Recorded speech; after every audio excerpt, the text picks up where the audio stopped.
Napapanahong issue, hindi basta balita.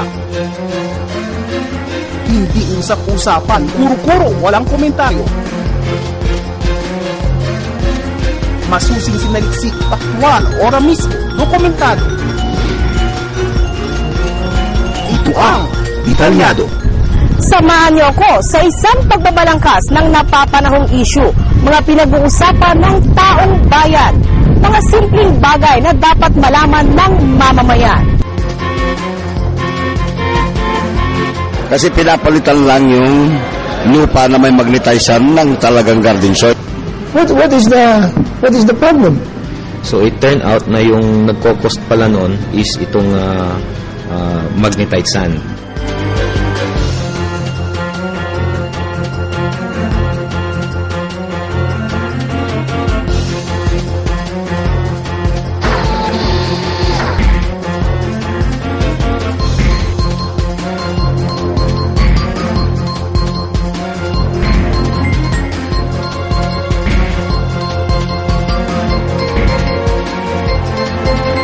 Magagandang ulat at mga balitang masusing sinaliksik. Linis ang lugar mo, may pupuntang bumibili. Pero kung magulo, paano ka pupunta sa isang lugar na hindi maganda ang traffic, wala kang maparadahan, madumi. Pero kung isang lugar ay may kaayusan lahat, pupunta yung tao. Was the time na dapat yung mga open dam site ay na siya. Na-close na yan.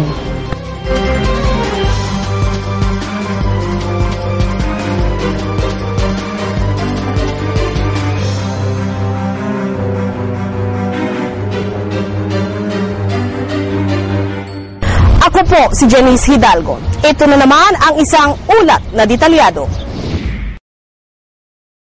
Tatalakayin natin ngayon sa detalyado. Kilalanin at alamin ang natural na yaman ng lalawigan ng Pangasinan.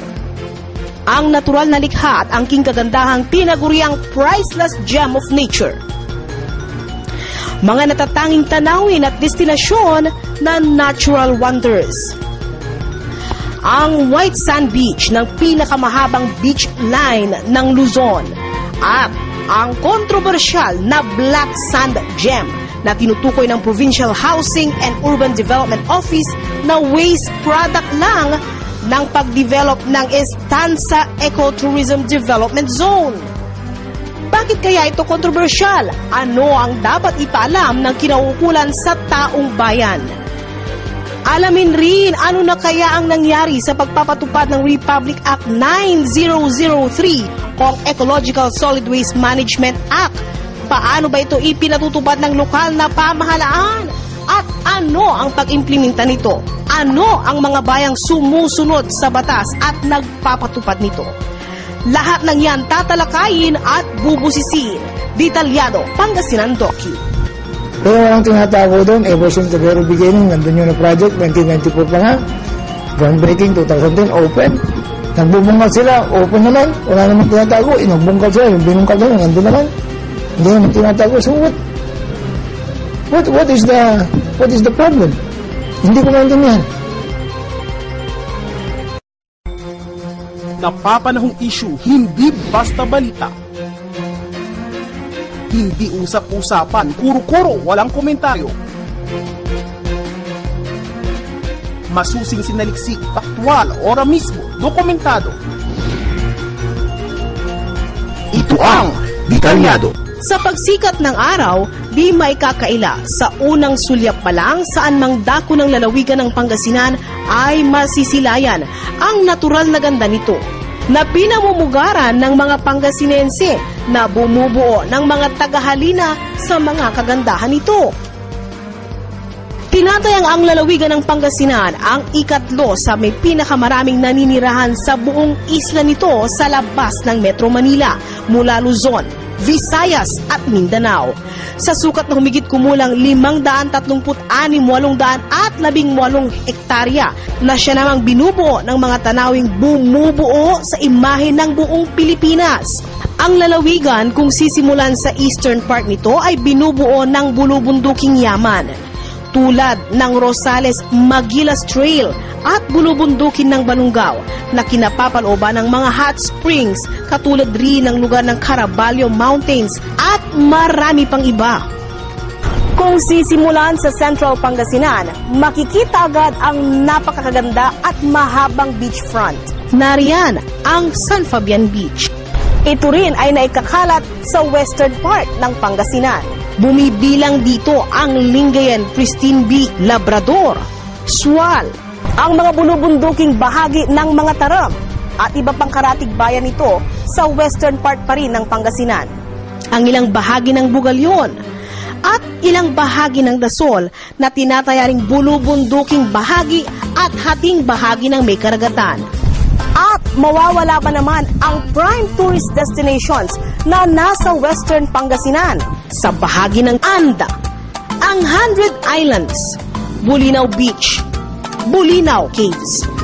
Di rin maitatanggi na bawat sulok ng lalawigan ng Pangasinan ay merong mga angkin na yaman. Mula sa mga pagkain, kakanin ng bani, Patupat Festival, Talong Festival, Malangsi Festival, Bangus Festival ng Lungsod ng Dagupan, Mango Bamboo Festival, Longganisa Festival at marami pang iba.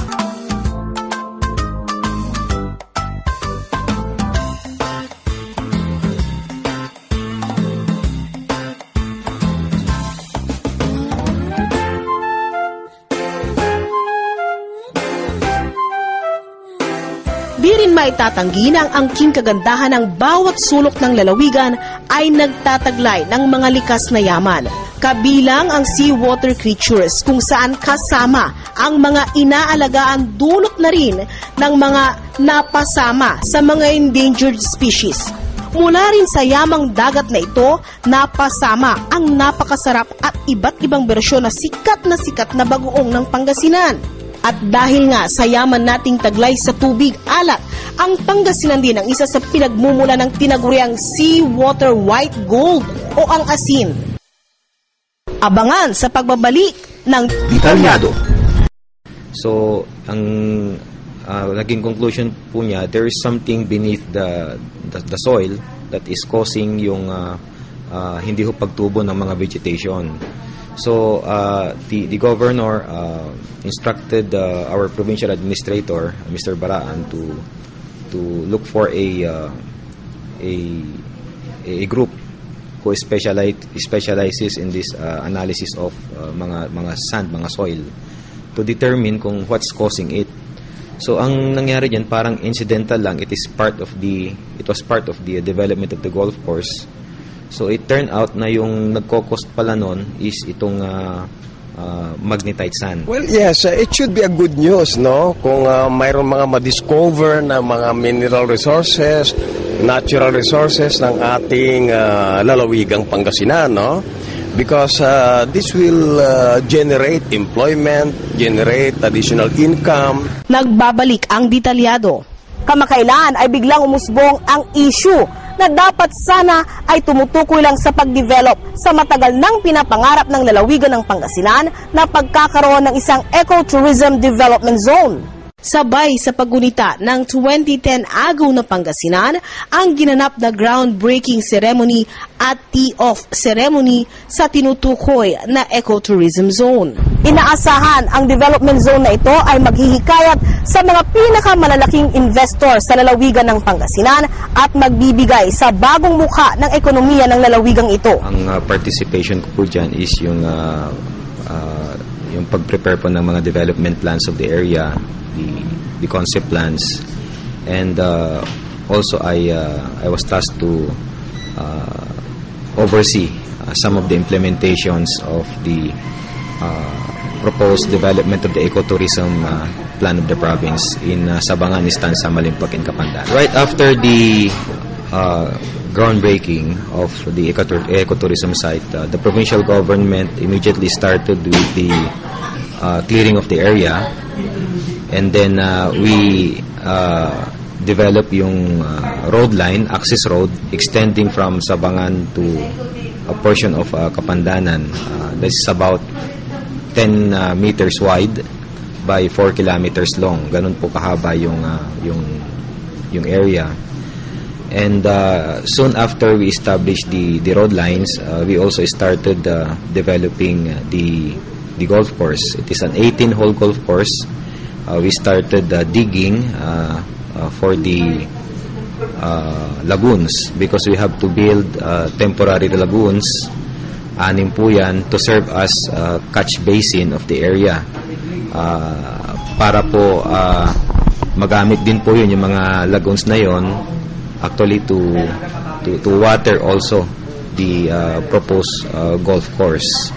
So and then soon after we also started excavating yung side po ng road line because we have to build a common drainage system because one of the concerns po nitong mga adjacent landowners, especially the farmers in that area, yun pong kanilang waterway. So we have to retain the waterway. That's why we also built culverts along the stretch of yung road line. 2 buwan matapos ang sinasabing groundbreaking, tinatayang ito rin ang panahon kung saan sinasabing ang dahilan ng hindi pagtubo ng mga itinatanim na damo upang maging angkop ang landscape sa ginagawang golf course ay aksidente raw na pagkakadiskubre ng kakaibang minerals na nakalatag lamang sa lupa. So it turned out na yung nagko-cost pala nun is itong magnetite sand under the soil. So that this is causing the trees and the grasses not to grow. And alam naman po ninyo, pag gumawa pa tayo ng golf course, kailangan po yan maganda yung kanyang vegetation, especially the grasses and the trees. And so nagkaroon po yan ng extraction. Sinasabing ang nadiskubre sa naturang site ay tinatawag na magnetite. Ano nga ba ang magnetite o ang black sand gem ng lalawigan ng Pangasinan? Magkano ito at ano ang commercial value at magiging pakinabang ng lalawigan sakaling ito nga ay atin ng formal na i-market? Kasi pinapalitan lang yung lupa na may magnetizan ng talagang garden soil. What is the problem? So it turned out na yung nagko-cost pala nun is itong magnetite sand. And of course, we will denounce any act of degradation, deforestation, or destruction of our environment. Alinis ang lugar mo, may pupuntang bumibili. Pero kung magulo, paano ka pupunta sa isang lugar na hindi maganda ang traffic, wala kang maparadahan, madumi? Pero kung isang lugar ay may kaayusan lahat, pupunta yung tao. Kasi time na dapat yung mga open dam site ay na siya. Na-close na yan. Hindi totoo yun. Okay. Hindi totoo, hindi pinaalam doon. April 5, 2010, nagpunta dito si FBR to groundbreak the golf course. But even before that, in 1998 and 1994, yung unang executive order, which was revised in 1998, segregating that particular area for an ecotourism zone project of the province of Pangasinan. So, nagkaroon ng development work to prepare the place for the development of the golf course. Nagkaroon ng pagbubunggal at paggaano ng mga soil upang maging tugma yung soil na patubuan ng grass. Okay? In the course of pagbubungkal, may nakita silang magnetite sand na dapat alisin kayo, inaalis. But that magnetite sand also had to be gotten rid of, di ba? Doon sa area. So, nagtanong-tanong sila and there's a need for DNR to enter the picture and give them some permits, clearances. Hindi nangyari lahat yun. So, what is unusual here?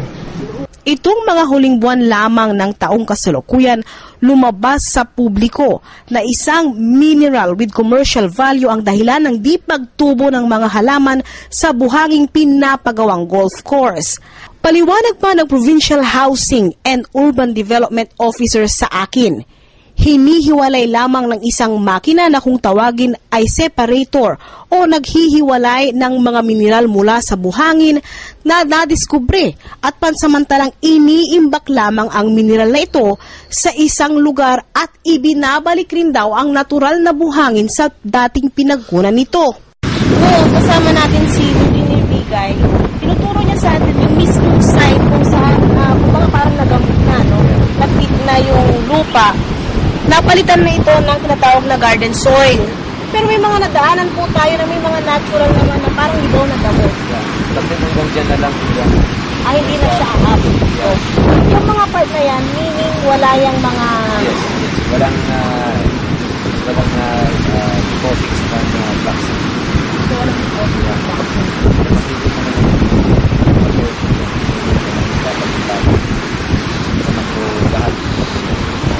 Sinasabing ang nadiskubre sa naturang site ay tinatawag na magnetite.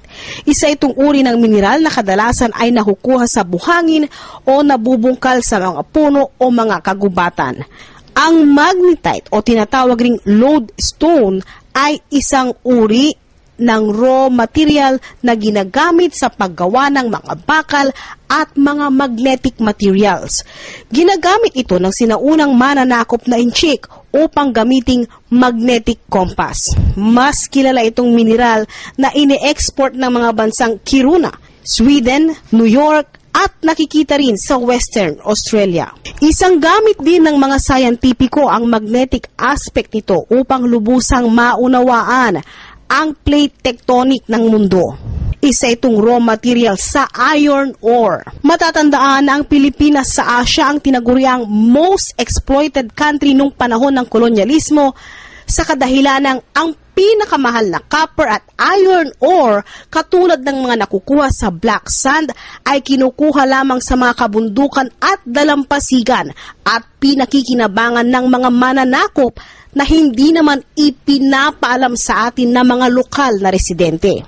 Pilipinas ang ikalima sa buong mundo na magpasa hanggang ngayon ay pinagkukunan ng pinakamahal na copper, nickel at ang iron ore o ang black sand material. Ang iron ore ay kadalasang mineral na nasa black sand. Bukod pa dito ang magnetic content nito. Sa ibang bahagi ng bansa, isang malaking industriya ang mining sa pamamagitan ng pag-export natin ng unprocessed minerals. Bagamat may mga batas na ginawa para dito, kadalasan sa batas na ito ay tumututok lamang sa mga tax income at economic partnership ng mga kumpanyang nagmamay-ari ng makinarya na ginagamit upang ubusin ang mga mineral na ito sa ating bansa. Kadalasan nakakalimutan natin na ang mineral na hinahakot ay pag-aari natin. Dapat sana ang buong proceeds ng mismong produkto nito ay napupunta sa kaban ng bayan, maliban sa mga related activity taxes nito. Tulad ng eksklusibong panayam natin sa Provincial Housing and Urban Development Officer ng Lalawigan ng Pangasinan. Ayon sa kanya, ang nadiskubring mahal na uri ng mineral na ito ay latak lamang o waste ng kasalukuyang development ng ecotourism zone na ginagawa. Tinatanggal po yun. Kasi kung titignan po natin, actually the main objective there is not actually the black sand. Hindi po yun yung objective ng provincial government. Ang objective po namin dyan is tanggalin po yun.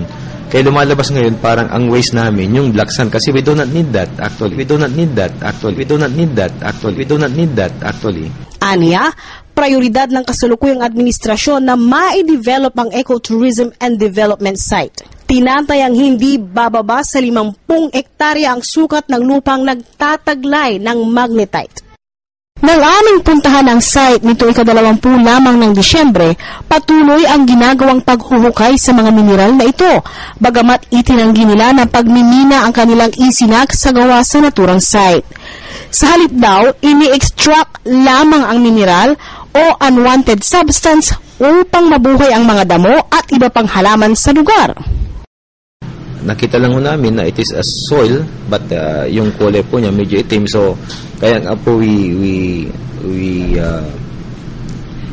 have an AMOA with this group that examined yung composition ng soil and it turned out to be black sand. So ang proseso po ngayon, tinatanggal po namin yung black sand And then yung na-refine po na sand, binabalik po natin doon sa mga areas po na na-excavate, and then nilalagyan po natin ng garden soil. Prompted us to decide to remove this black sand para po magawa po natin yung development ng area as a golf course. There's already a gratuitous permit of the government because it is being used for government purpose. Yung nangyari po kasi noon, it was a permit issued to a private group. But this time, it is a government gratuitous permit na yung pong na-extract na sand doon, ginagamit din po natin for government purpose. So it's no longer a private undertaking but actually a government undertaking specifically for the development of the golf course and the entire ecotourism area.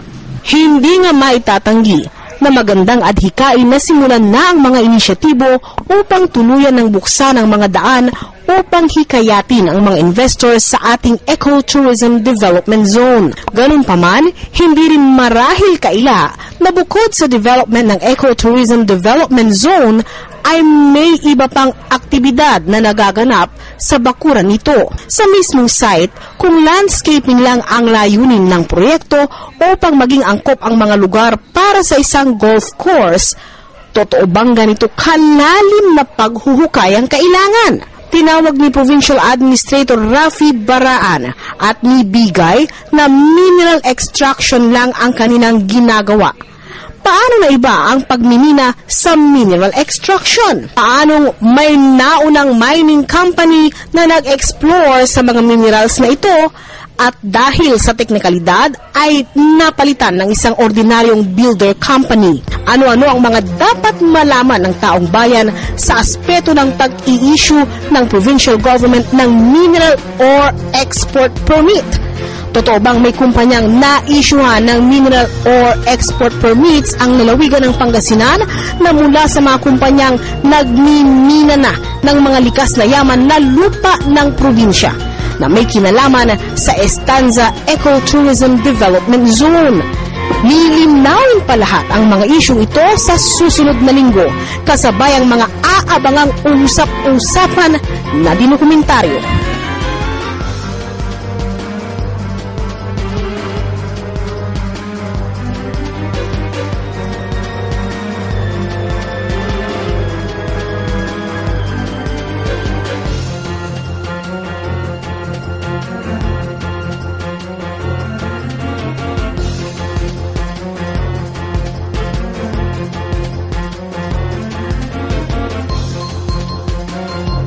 Sinasabing ang nadiskubre sa naturang site ay tinatawag na magnetite. Ano nga ba ang magnetite o ang black sand gem ng lalawigan ng Pangasinan? Magkano ito at ano ang commercial value at magiging pakinabang ng lalawigan sakaling ito nga ay atin ng formal na i-market? Kasi pinapalitan lang yung lupa na may magnetizan ng talagang garden soil para tumubo yung grass. So it turned out na yung nagko-cost pala nun is itong magnetite sand. What is the problem? And of course, we will denounce any act of degradation, deforestation, or destruction of our environment. Napapanahong issue, hindi basta balita. Hindi usap-usapan, kuro-kuro, walang komentaryo. Masusing sinaliksik, faktual, ora mismo, dokumentado. Ito ang Detalyado.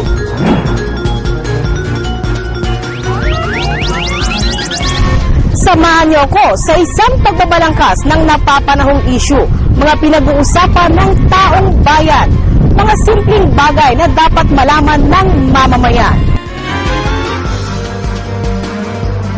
Sinasabing ang nadiskubre sa naturang site ay tinatawag na magnetite. Ano nga ba ang magnetite o ang black sand gem ng lalawigan ng Pangasinan? Magkano ito at ano ang commercial value at magiging pakinabang ng lalawigan sakaling ito nga ay atin ng formal na i-market? Kasi pinapalitan lang yung lupa na may magnetizan ng talagang garden soil para tumubo yung grass. So it turned out na yung nagko-cost pala nun is itong magnetite sand. What is the problem?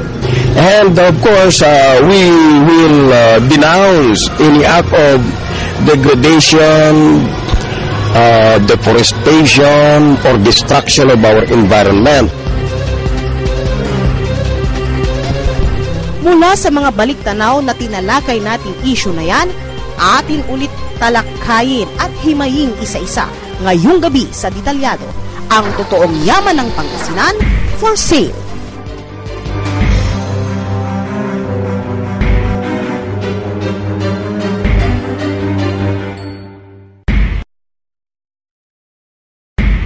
Matatandaan na Pilipinas ang ikalima sa buong mundo sa mga bansa na nagsusupply o pinagkukunan ng mga pinakamahal na copper, nickel at iron ore. Ang iron ore ngayon ang isa sa mga mineral na posible palang makuha sa lalawigan ng Pangasinan. Ito ay nakikita sa black sand na kontrobersyal na tinatalakay natin ngayon. Ayon sa kinaukulan, bukod sa ginto at pilak, ang mga iron ore na ito ang isa pala sa mga ine-export ng ating bansa bilang raw minerals na ipinapadala sa iba't ibang bahagi ng daigdig. Ganun pa man, bagamat meron ngang nagaganap na extraction ng mga mineral na ito, mariing tinututulan ng provincial government ang salitang tinatawag nilang pagmimina. Ayon sa kanila, malinaw na ang isinasagawa lamang daw nila sa Estanza Ecotourism Development Zone ay extraction o paghiwalay ng mga hindi raw kailangan na buhangin o lupa upang maging angkop ang Eco Development Tourism Zone sa isinasagawang 18-hole golf course ng naturang lugar. Mariinding ipinaliwanag ni Provincial Administrator Rafi Baraan na hindi raw nila itinatago sa publiko ang ginagawang development sa naturang lugar. Ganun pa man, hindi naman malinaw sa kanyang kasagutan kung inilahad nila sa publiko ang mga mineral na nadiskubre at isinasagawang paghihiwalay ngayon. Ang pahayag niya, Hindi totoo yun. Hindi totoo, hindi pinaalam doon. Tapos nagkaroon tayo ng very open inauguration hindi naman inauguration, groundbreaking with the President himself. So, anong ibig sabihin nila hindi namin sinabi sa kanila yan? Sa katunayan, tinanong pa nga niya tayo kung ano daw ang mali sa isinasagawa ng provincial government. Hindi nangyari lahat yun. So, what is unusual here? Anong dapat alamin nandun lang yung nakatiwangwang? Ever since the time na inaalis yun up to now, nakatiwangwang pa rin yun. So bakit, paano hindi nila alam yung Darling? Di ba nandun lang nakatiwangwang? Ang hindi nila alam kung itatago mo. So, what are they talking about? Dagdag na paliwanag naman ni 2nd District Representative Paul Batawil, hindi raw dapat isinisikreto ang mga bagay na katulad nito. Bagkos dapat nga raw ay maging masaya pa tayo kung merong mga nadidiskubring yaman na ganito na maaaring pagkunan ng oportunidad na pwedeng magbukas ng trabaho at iba pang mga bentahe ng lalawigan ng Pangasinan. Sa kasalukuyan, si 2nd District Representative Paul Batawil ang isa sa mga congressman sa buong Pilipinas na nagsusulong sa mga hakbang na dapat gawin ng iba't ibang lalawigan upang i-promote ang mga pangangalaga sa kalikasan. Kaya't nilinaw nito na susuportahan din nito ang mga hakbang na pipigil sa paninira ng kapaligiran o ng environment. So it should be a good news, no? Kung mayroong mga ma-discover na mga mineral resources, natural resources ng ating lalawigang Pangasinan, no? Because this will generate employment, generate additional income for our continuing development. In Congress, ang ginagawa namin doon ay sumusuporta sa mga panukalang batas, sa mga resolusyon na kung saan ay ma-promote natin yung continuing protection and preservation of our natural resources and environment, no? And of course, we will denounce any act of degradation, deforestation, or destruction of our environment. Bagamat itinatanggi ng lalawigan ng Pangasinan na nagkakaroon ng pagmimina sa naturang lugar, ipinaliwanag nila na ang mga makinaryang nakunan natin sa mismong site ay mga makinaryang naghihiwalay lamang daw sa mga mineral na nakuha nila sa naturang Ecotourism Development Zone. Ganun pa man, hindi rin nila maitatanggi ang pagpasok ng isang pribadong mining company na nabigyan ng permiso ng probinsya ng Pangasinan upang isagawa ang isang pagmimina. Paliwanag sa atin ni Baraan at Engineer Bigay, sa kasalukuyan daw, isa ng mining export permit ang hiniling nila sa Department of Environment upang mailabas na sa lalawigan ng Pangasinan ang mga na-extract na mineral. Katunayan, nasasayang lang daw at nakatambak sa isang bahagi lamang ng Istanza Ecotourism Development Zone ang mga nahukay na mineral para naman sa ordinaryong mamamayan. Malalim ang pagtatanong nito na kung ginagawa lamang angkop para sa isang landscape ang naturang lugar, kinakailangan pa nga bang i-extract ang naturang mineral? Napapanahong issue, hindi basta balita. Hindi usap-usapan, kuro-kuro, walang komentaryo. Masusing sinaliksik, aktwal, ora mismo, dokumentado. Ito ang Detalyado. Magagandang ulat at mga balitang masusing sinaliksik. Inis ang lugar mo, may pupuntang bumibili. Pero kung magulo, paano ka pupunta sa isang lugar na hindi maganda ang traffic, wala kang maparadahan, madumi? Pero kung isang lugar ay may kaayusan lahat, pupunta yung tao. Was the time na dapat yung mga open dam site ay na siya. Na-close na yan.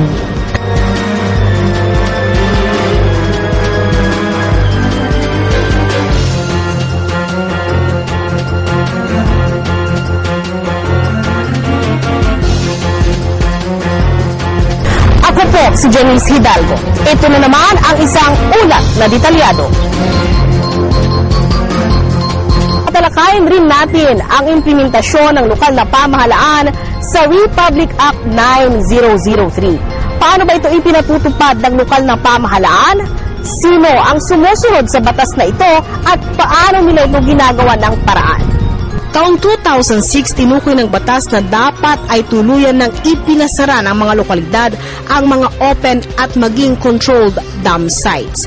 Kaya naman, nakapagtataka na magpas hanggang ngayon ay may mga dam sites pa rin at may mga bayan na tila ibinasura na ang batas na dapat sana'y maglilinis sa problema sa basura ng bawat bayan. Ayon sa Provincial Environment Natural Resource Office ng lalawigan ng Pangasinan, Matagal na nga yung batas na yun of 9003 of 2000 and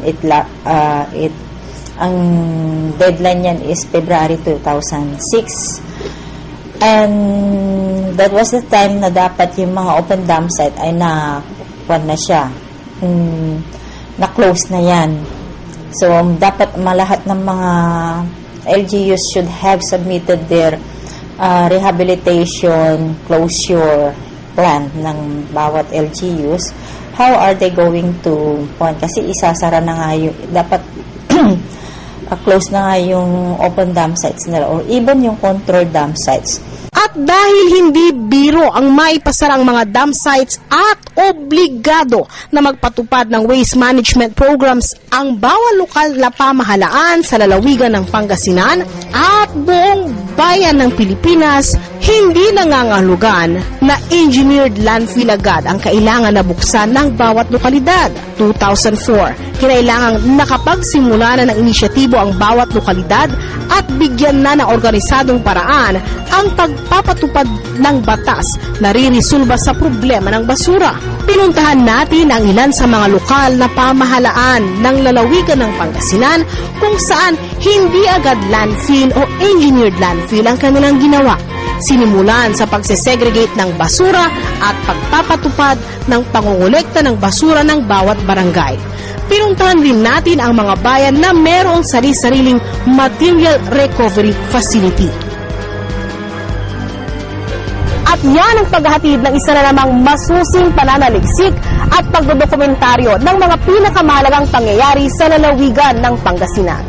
Ako pong naghatid ng ulat na detalyado, Janice Hidalgo.